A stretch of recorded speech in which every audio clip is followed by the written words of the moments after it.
Welcome, everybody. Let's talk real estate. Your weekly BS with Barry Saywitz about the current commercial real estate market here in Southern California.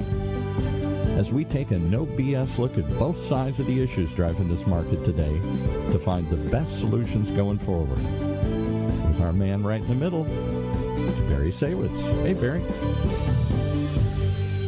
Hey, good morning, Paul, and good morning to all of our viewers and our listeners out there. If it's Tuesday, which I'm pretty sure it is, we are talking real estate. I am Barry Saywitz, president of the Saywitz Company, managing partner of Saywitz Properties. And if it's one thing I've learned in my 30-plus years of doing this, it's to try and surround yourself with good people, get informed, and make good decisions. And we're going to try and do that today and hopefully give you folks out there a couple of pieces of information to take home with you and think about. And so before we get going, I do want to do a shout out. It was an interesting weekend with a presidential candidate attempted assassination. We now have the Republican convention and all kinds of neat political stuff. We're not going to go deep on the political. I'll let Hannity take care of it. We're going to talk some real estate. I'm excited to have our guest here, Terrison Quinn, who is the managing principal of SRS Real Estate Partners here in Newport Beach on the show. Terrison, welcome to the show. Thanks for having me. Yeah, so you had a long drive, I understand. Yeah. And I appreciate you coming in. I'm excited to talk about this segment of the real estate market because we always talk about doing shows on the retail segment. Everybody in the past we come in wants to talk about industrial and how great it is, or office and how terrible it is. And the retail is a different ball of wax for sure, and certainly an integral part of the real estate, the overall real estate market. And your firm really specializes in the retail sector. And so I want to go back to where you got started. I know you went to school at Cal Poly and had a couple of different majors and focus on economics, which is what I studied, which is like no specialty. And then you get out of college and you're like, what the hell am I going to do with an economics major? Yeah. I didn't know what I wanted to do. When I first went to freshman year, sophomore year, I chose business because it was broad. Yeah. So I didn't know I wanted to get into real estate at that point. I figured marketing, finance, double concentration, a minor in econ, you can take that anywhere. And so as I advanced through the years, I realized the people around me, the people that I knew, especially as I got towards senior year, that were in commercial real estate, they lived good lives. They lived lives that I wanted to live. And so I'm looking around thinking, there's something about commercial real estate that seems to be working for a lot of people. Senior year, I decided to get my real estate salesperson's license. I convinced the dean to let me do that as my senior project, and he actually agreed to it. But so I come out of senior year with my license. I'm dating a gal whose uncle was a successful commercial real estate broker, and I'm having coffees with him and lunches with him and just trying to get advice and trying to get him to introduce me to as many people as he could in commercial real estate. So we're living in Newport Beach, we're on Balboa Island, and one of the many people this broker introduced me to was a senior broker at Grubb & Ellis in Newport Beach.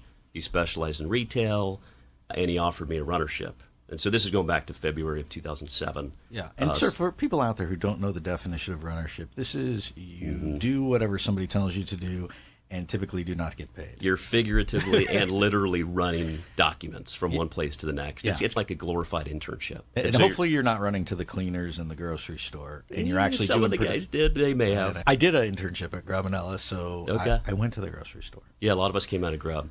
It was a powerhouse office. And to be honest, when I got in, I wanted to be an industrial or office. But the opportunity was in retail. And so I said, you know what, I'm going to roll up my sleeves. I'll figure this out. I put my head down. I was working 12, 13, 14-hour days trying to make my senior broker and those around me money. That was my goal. And this is 07, right? So this is February 7. And so February 7. And I'm going to call it November 07. We go into the recession. Yeah. So the senior brokers, the mid-level brokers used to pat me on the back and say, hey, good timing. Yeah. Way to get in the industry right before the Great Recession. At that time, we weren't calling it the Great Recession. We just knew it was trouble. Yeah. It was major trouble. But I didn't need to make much money. I needed to pay rent. I just needed to survive at that point, and I figured if I can make enough money and learn to make deals in a difficult environment, then when things get better, I'll have a tailwind behind me. So I just worked. My goal was to outwork everybody, and if it was retail, so be it. But as I went through it, I learned to appreciate what retail offers. And I figured if I could be a bit more strategic and outwork the competition, I could pick up some business and then wait for better times, but really just learn. I was trying to learn, and I was just trying to work hard. Yeah, and I find, too, work ethic, and nothing against folks in Southern California, but there are lots of other distractions, the beach and the bike and whatever the case is. and that if you do have a strong work ethic, then you will do better than the average. You still have to be smart, and you still have to have good people around you, but certainly work ethic is a big thing. That's a big thing. Positive attitude is a big thing. What we do in commercial real estate, and I think this holds true for not just retail, but the other sectors, what we do in making deals is very difficult. To align people that not necessarily want to be aligned, or there's so many challenges. And especially, I'd argue in retail, it's not just ceiling clear and dock high. Variable, there's just an incredible amount of variables in retail. Co-tenancy, signage, visibility, demographics, access. There's a lot that needs to come together to make a deal. And that's on the big deals and the small deals. So it's very hard. So staying positive is a crucial thing because what we do is inherently hard. Yeah, and in the retail side of things, people say it in the real estate industry, location, right? But it's location, otherwise I won't even look at it. And then after that, you've got to deal with all these different factors. After that, you got 40 things you got to solve for, if not more. And now these letters of intent that we negotiate, they used to be 3 pages. We get LOIs now that are 18 pages. So it's almost a borderline lease with some of these. So it's a bear to get through these deals. And then you're getting into lease documents thereafter, whereas a broker, we're still involved to some extent.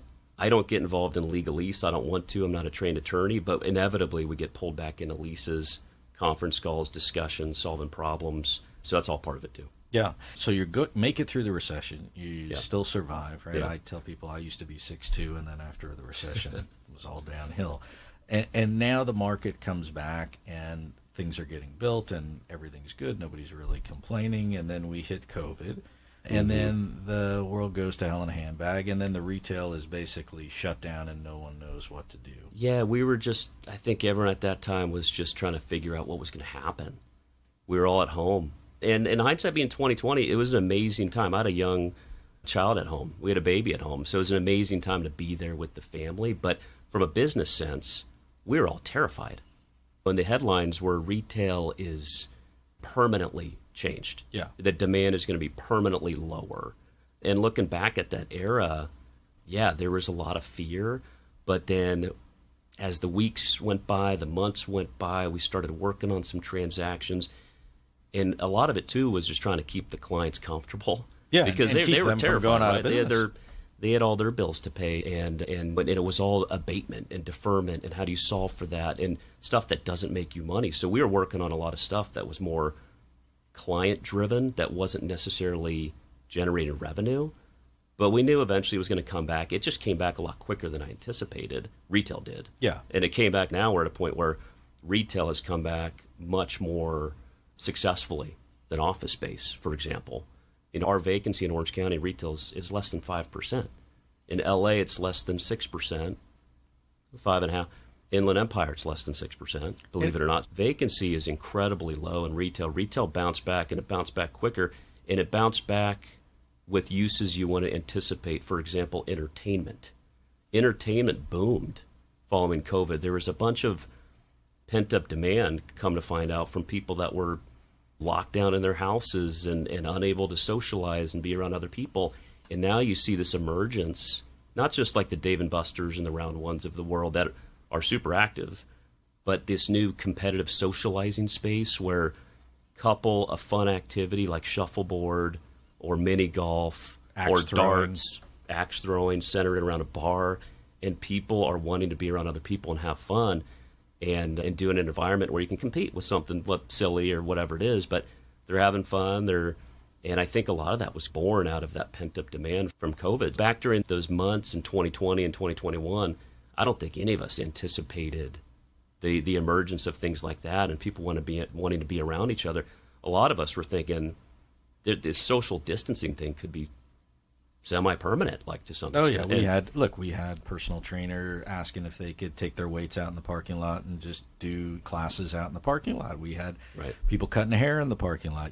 I was going out to a restaurant. If you did go out, you were eating in the parking lot. Yeah, and that was the new thing. Like, you're in the parking lot. Yeah, and I'll be honest, I was one of those people that kind of lost their minds early on, where I was the one Lysoling the packages when they came in from UPS, and quickly thereafter changed for me. But Yeah, it was an interesting time period. And nobody really wants to dwell on how difficult it is, but you talk about the recession where there was workouts and payments, and you had people taking properties back and people going out of business. And I found at the beginning of COVID, nobody knew what was going on. As you started to get into COVID and couldn't really see the light at the end of the tunnel in the middle of it, the people that were teetering on success or not before, they got whacked. They were gone. Those were people that just couldn't make it. And then the people that were able to survive, at the end of the day, I think are stronger for it. And now you have a location and you're not out back trying to find a new location or back out doing it. Because for people who closed locations that are now back out looking for new space, as you say, the vacancy is very low. On top of that, I guess I want to talk about it and I want your opinion. Once you find the space, from both a landlord and a tenant's perspective, to build whatever it is that you're going to build is dramatically more expensive in today's environment than it was before. Yeah, some of our biggest challenges right now are the construction costs are extraordinary. The cost of debt is high. On the landlord side, on the equity side, it's expensive. There's no denying that. That's making it very difficult to build new shopping centers when you factor in construction cost, debt cost, et cetera. On the tenant standpoint, it's an ongoing, evolving conversation because the tenant's cost to build and get open is expensive. So TI dollars, things that we negotiate, they have to go up. They have been going up. The good thing is the consumer is resilient. The American consumer is very resilient. They're still spending money at record levels, and that's justifying higher rents. That justify the higher cost of doing business. Another big factor challenge right now is time.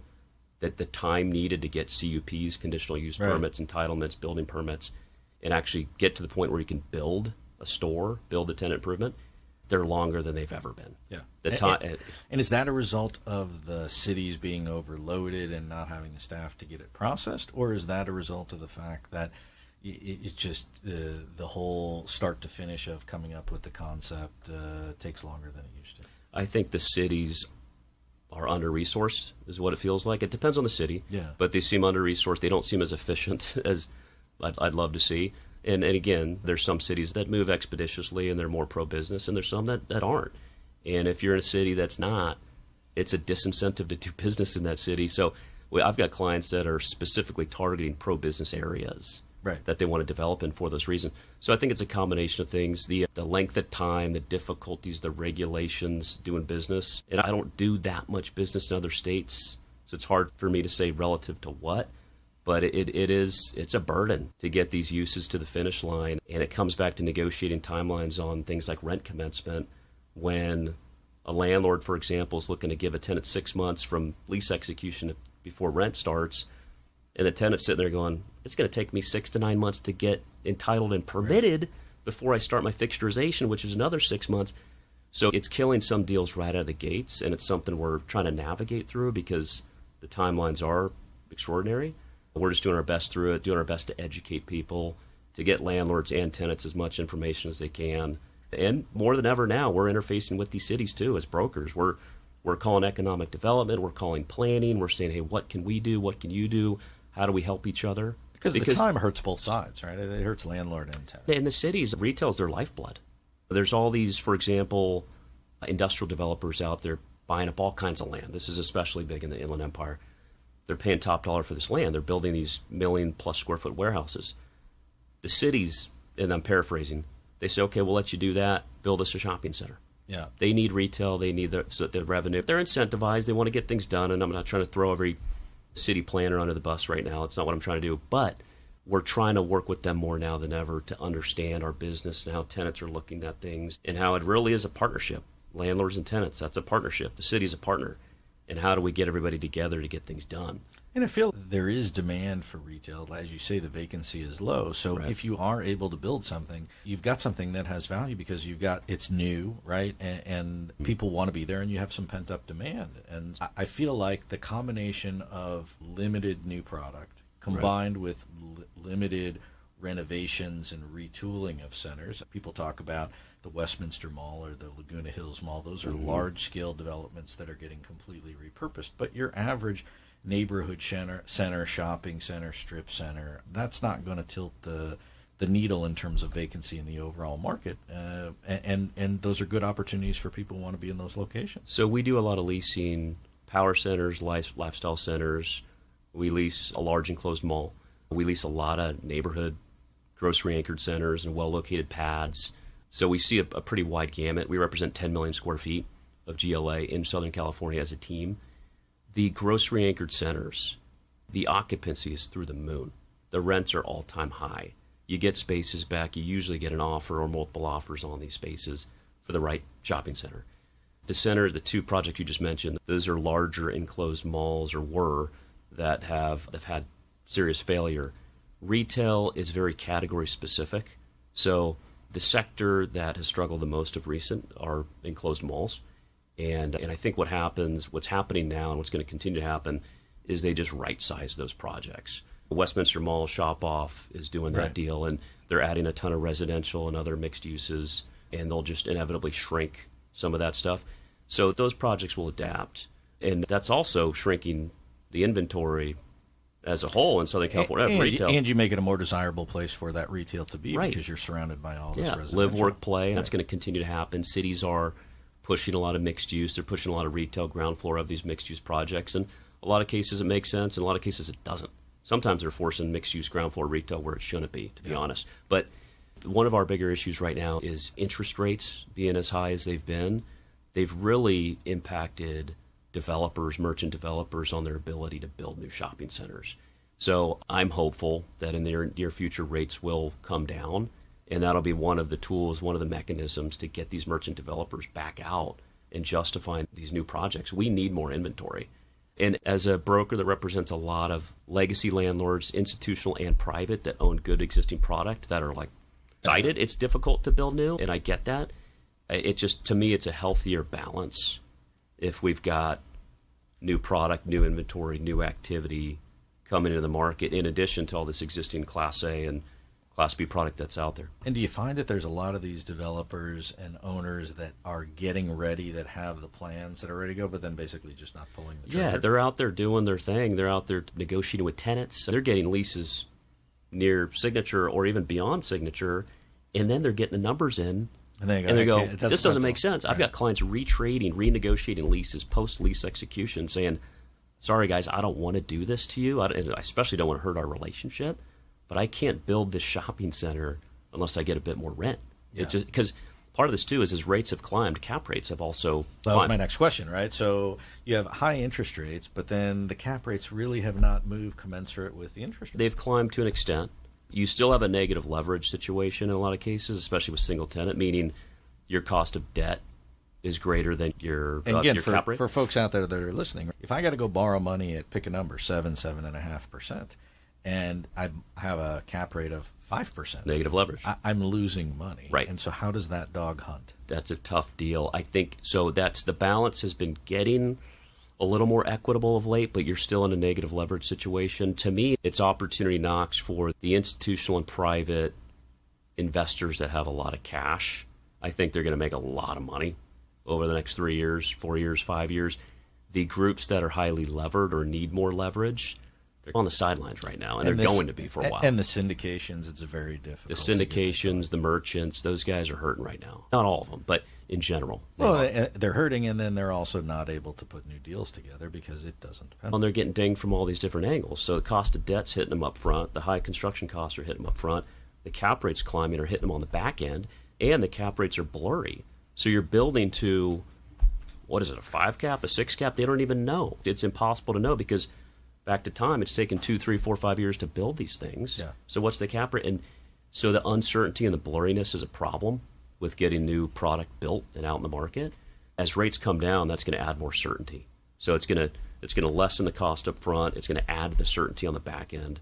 Construction costs hopefully normalize to some extent, and we've been talking about it. And then as a buyer and as someone looking for an opportunity that pencils, I don't feel like the interest rates are coming down anytime soon. And I feel like even if they do come down, they're not going to come down enough in the short term that's going to move the needle enough to make a difference. And so I'm curious your thoughts on that, because I also find that people that are selling properties are still, you have sellers that are holding on to yesterday's number that are like, if rates come down, then my property is worth what I think it is. Except rates are not down.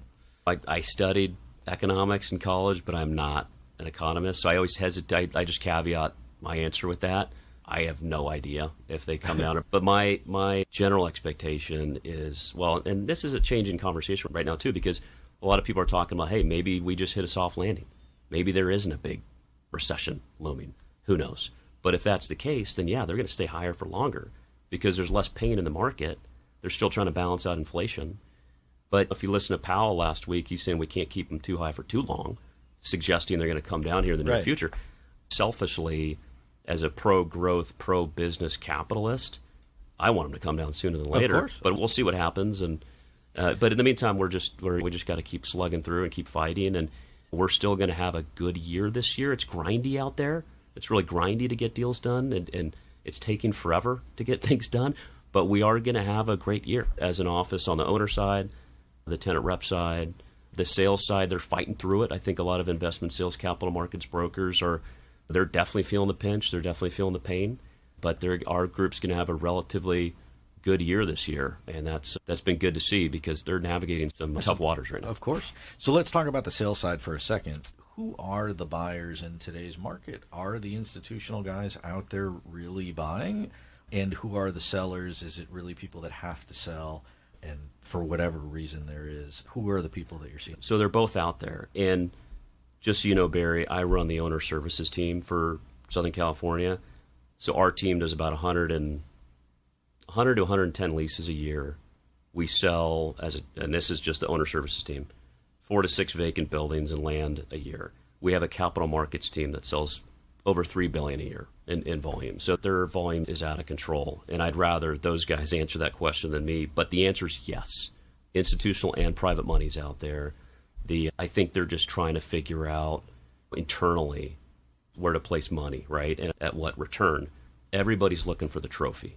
Everyone's looking for that grocery-anchored, located neighborhood center or well-located open-air lifestyle or power center. Much less interest in the malls, less interest in the unanchored strip centers. There's a ton of private merchants or private developers still out there poking around for pads to do drive-through restaurants is a bright spot. The short answer is yes. I just wanted to put an asterisk on that, given my specialty on the project leasing owner services side. And so let's talk about the leasing because I want to delve into that. So I break it down, at least on my end, in categories, right? So you have the big box, you have the medium, you have the smaller service, and then you have what I'll call the specialty retail, which would be the restaurants and drive-thrus and things like that. Let's start at the top, and we'll touch on them briefly. Big box, who are the players that are out there that are really active in terms of expanding? Yeah, everyone's heard of and realizes there's been bankruptcies in some of the big box category, toys, babies. Yeah. Bed Bath, Pier 1. There's been some failure, Party City. There could be some more coming. But what people don't realize, because everyone looks at the negative headlines and the press on that, when we get a box back in one of our shopping centers, we're typically getting multiple offers on it. And the categories have changed a bit, right? So the demand is still there. It's just the categories have changed. We're doing a lot of health clubs. We're doing a lot of hardware deals. We're doing a lot of discount deals. For example, Burlington and Ross are still very active. The TJX concepts are still active. So discount value is still very successful in retail. Some of the category killers, quote unquote, they've gone away to some extent, but they were still getting a lot of interest from those categories. From entertainment, we're doing multiple deals with Round One, for example, and Bolero Lucky Strike is out there. There's new concepts coming out. The pickleball category is interesting, climbing gyms. So call it like there's a lot of alternative uses that are surfacing, and probably the most common is health clubs. Yeah, and it sounds like no lack of demand for the big box, The demand is there. It's just often uses that trigger CUPs, right? So it's these uses that the cities aren't often thrilled when they first hear about it because the cities are interested, as they need to be, in tax revenue, names, right? And they want the big names, and they need to build their budgets. So if it's a service, they're not really making any real revenue off that. Yeah. It's not a taxable transaction. It's a balance. But those uses are CUPs, and there's parking considerations too. So if you put in a big bowling alley, entertainment facility, et cetera, that's going to use more parking for a shopping center than a typical soft goods user, furniture, a showroom user, hard goods. So to navigate through those timelines, and those TIs are expensive. If you're doing a health club deal, a theater deal, even an entertainment deal, it's expensive, so TIs are high. So I want to ask you about that. So let's talk about TIs for a second, and I think it applies regardless of the size. Do you find in these deals where your clients, the landlord, are contributing a certain dollar amount that they have in their head or feel like that's a fair number to make the deal happen? And then, hey, Mr. Tenant, after that's your nickel? Or is it, look, I'm just going to give you a rate. You take the box. It's your thing. I don't want any part of the improvements. Yeah. Or are there somewhere it's, hey, I'm going to build it, and then we're going to come up with a rent, and I'll pay for the TIs, but then you're going to pay me back over time? So I'd say the vast majority is a negotiated fixed rent and a negotiated fixed TI allowance package. If there's anything that landlords hate more than uncertainty, I don't know. They're always looking for what's the worst case scenario in terms of cost.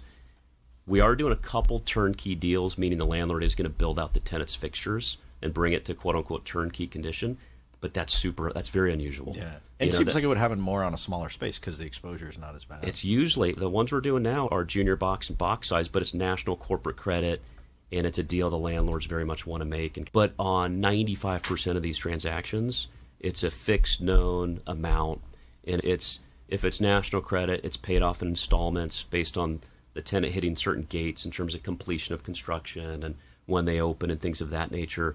If it's a non-national, non-corporate credit tenant, it's usually paid when they open for business and they're paying rent. They show that they've paid off their contractors. Right. So it depends on the type of deal and the quality of the tenant, but it's generally a very known fixed thing.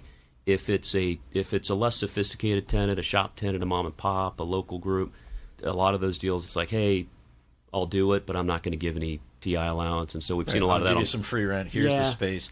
Either you write the check or you go get an SBA loan or something. That's typical on the inline shop stuff. Yeah. So it depends on the type of space, the type of category of retail. And then on back to malls and the categories that are having to fight a little harder, those are more common that you'll see some turnkeys or you'll see bigger TIs and or you'll see percentage rent only deals. Yeah. You don't see that. It used to be that was the thing, right? Like, I'm put you in my center. You do well, I'm going to profit more from it. And then I feel like it's gotten away from that because the landlord just goes, look, I just want to know what I'm getting. There's a few we're doing like that where you're quote-unquote buying a tenant. If it's a sexy tenant and you can build around it, then yes. We do have clients, developers, and we're advocating, hey, let's buy this group. They'll help us merchandise around them. We'll get top-tier rent around this group. It's worth it, right? Yeah. But that's a little bit more the exception than the rule. And do you find that when you have vacant spaces in some of the centers that you're representing, that you as the brokerage arm would look at it and go, look, here's a list of tenants we want to go after and invite them to come and then basically contact them and go, look, I want to pitch you this That's property. a big part of what we do. And even a lot of our clients, they want to see that stuff.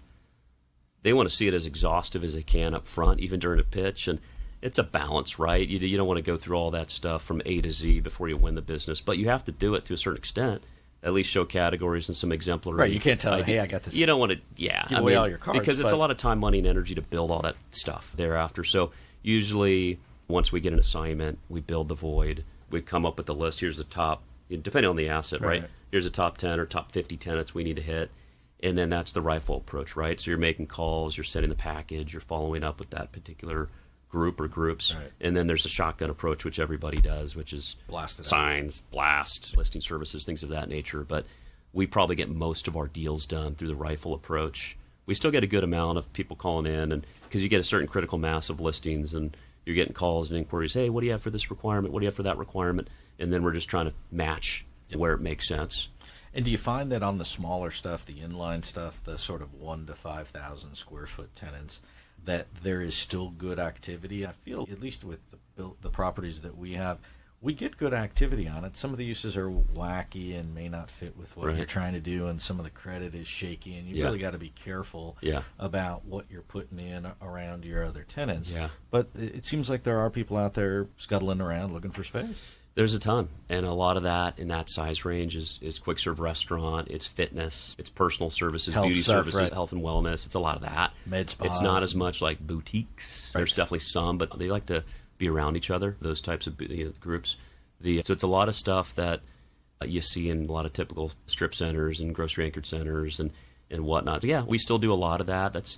But then it's just weeding through who's real and who's not, who's got the ability to be successful or not, and then making a recommendation to our clients. Because out of our collective listings, we probably get, this is a team of 6 on the project leasing side, we probably get 50 calls a day, is my guess. It's a lot. And I'd say 30 of those are not worth their salt. So you're weeding through who's got experience. Do you have existing stores? You're qualifying out of the gates, and we do that stuff every day. Yeah. But I like doing that stuff myself a little bit each day because I think it keeps you sharper when you're in the trenches. Temperature like of what's really going on out there. Yeah. And so for these smaller folks, is there free rent out in the marketplace? I find like it's a challenge to find the space, and then you should just, as a tenant, you should want the space and then jump on it when you find it.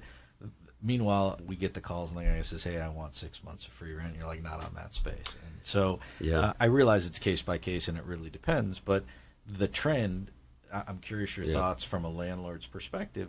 Is there large blocks of free rent without having to go to a CUP and without major construction and without national credit? The short answer is no, but it's product driven. If you have a Class A asset, there's tenants paying quote unquote dead rent to get into trophy centers. If there's a quick serve restaurant space, for example, that comes available in a very successful project, you're getting 6 to 10 offers on it, and then you've got a spoiled landlord that might expect and demand a tenant pay rent sooner before they can open.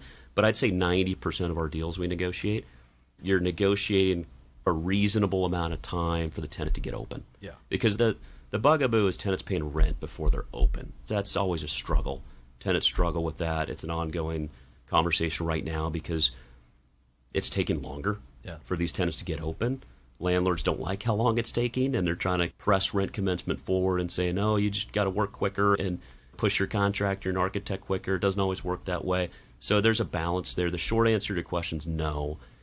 But most of these deals, it's let's be reasonable on the tenant to get their plans drawn, get permitted, build. What's that amount of time? And then let's come up with a reasonable outside date to where hopefully they're open by the time they're paying rent. But if they're delayed because they hired the wrong architect or the wrong contractor, then they're starting rent on a fixed outside date. So that's 90% of these deals. Where do you see rents going in general with low vacancy, with higher costs of construction, with inflation, with interest rates where they're at? Yeah. It seems to me like rents would have to go up or creep up just based on all of those factors. That's from what we're seeing. Novice economic background as well, right? 100%. That's what's happening. And I get surprised on a lot of these deals, right? Where I'm telling the client on this particular space, we're going to go get $60 net, right, annually on this space. And all of a sudden we've got offers at $72 net. And it's, see, I told you we should have been quoting. So we're getting surprised, right, with how much rent we're getting in some cases, and I'm shocked with what some tenants are agreeing to. So that's good news if you're a landlord that owns existing product, right?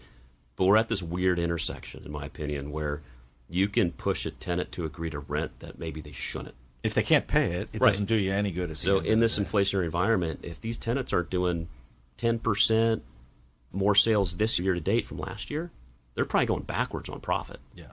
So you might, as a landlord, look at your sales report going, oh, this is fantastic. Look at this category's up 8% year over year. They're going backwards on profit.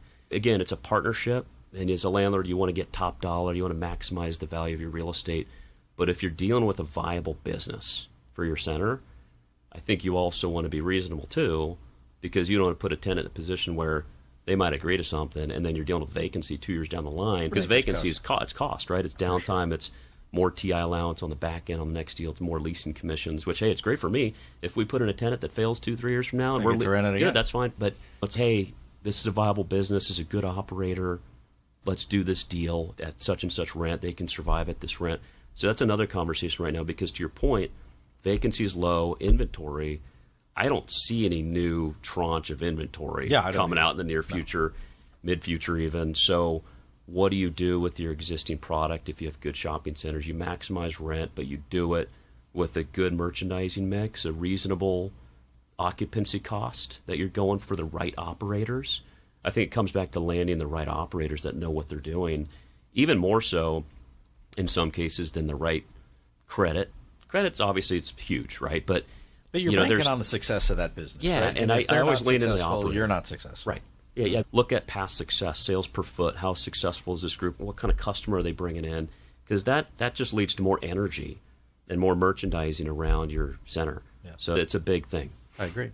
So let's talk about SRS real quick. We only have a couple of minutes left. But SRS is a company really specialized in the retail sector, both, as you mentioned, on the landlord side, the tenant side, the investor side, right? That is the bailiwick of the company. And the history of the company goes back quite some time. So the history, SRS was born out of Staubach, right? Roger Staubach and Chris McGuire were partners in Staubach. Chris is our now CEO. Chris was running the retail category. And back in 2008, JLL purchased Staubach.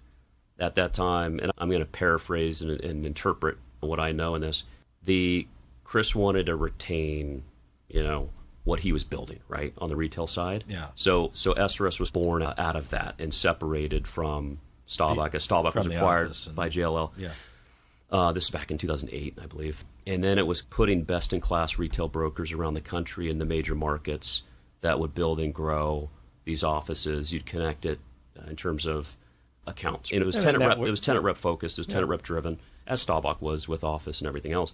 So then it was building, and I was at Colliers at this time, and I've been at SRS for 9 years, right? And a family friend of mine and a co-broker at Grubb, who left Grubb when Grubb went bankrupt, he went to SRS.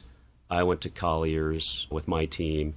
This was back in 2011, and he's calling me saying, "Hey, let's build this. Let's build Southern California for SRS." And my first reaction was, why would I do that? Yeah. That's a tenant rep firm. I'm an owner services guy. It doesn't make sense. But the more I thought about it, the more I thought that is the opportunity to build my business line, to build the owner services business line with the best-in-class network of brokers that have incredible tenant relationships. And so the more I thought about it, and the company was incentivizing us with, hey, we'll incentivize you financially if you can build this office, build top-line revenue, build profitability. So it becomes another bucket of potential income, right? Yeah. And then you're also self-governing with corporate Dallas, supporting what you're doing. So so 9 years ago, worlds, you get to build the so I business. partnered with a close friend of mine who's an incredible tenant rep broker, Garrett Colburn. And so he's running tenant services. I'm running owner services. And from there, it was, hey, let's grow. Let's build it. Let's hire. Let's build. And that's part of the managing principal role, right? You're a player coach. Right. More of a player than a coach because we've got good resources behind us, and I'd rather be in the deal and be transacting. But anyways, to be aligned with great people, with good people that work hard and have a similar mindset and outlook on life was what I was going after. So yeah. And then several years thereafter, we had this incredible capital markets team join us. Couple of young guns from a small boutique shop nearby started that platform, and that's grown from, call it 6 brokers to 60 to date. That's the group that's transacted. Yeah. So now we've got these different business lines, right? Tenant rep, owner services, capital markets, and it's like this flywheel where you're trying to put more into it. But yeah, SRS is retail focused. As a company, we did start an industrial practice recently. Industrial and retail have been fusing together, right? Where these industrial users are looking at their expansion plans almost from more of a retail mindset in terms of distributing and getting to their customers. And so those two categories, there is a little bit of fusion out, more than a little. And so out of that was born a new industrial business line that started recently, and it's already shooting the moon with the SRS platform. So the business is growing. It's doing well. If people want to find out more information about the company, what's the website that they It's srsre.com, and you can see all the markets we're in and learn more about it that way. Good. Listen, we're out of time. Paul's waving at me. He wants to go get something to eat, I think. But I do appreciate you coming on the show and sharing your thoughts and talking about the market, and certainly wish you and your family and your company much continued success. Terrison Quinn, SRS Real Estate Partners, thanks for being here. Thanks, Barry. Appreciate it. So for all of our viewers and listeners out there, we will see you back here next week. Let's talk real estate. I'm Barry Saywitz, president of the Saywitz Company. As always, shout out to all the folks here at OC Talk Radio for making the show happen. We'll see you back here again next week. Thanks for tuning in. Well, there you have it. You've been listening to Let's Talk Real Estate, your weekly BS with Barry Saywitz about the current state of the real commercial real estate market right here in Southern California. On Orange County's only community radio station, OC Talk Radio, streaming live from our studio here at the University of California Irvine's Beale Applied Innovation Center.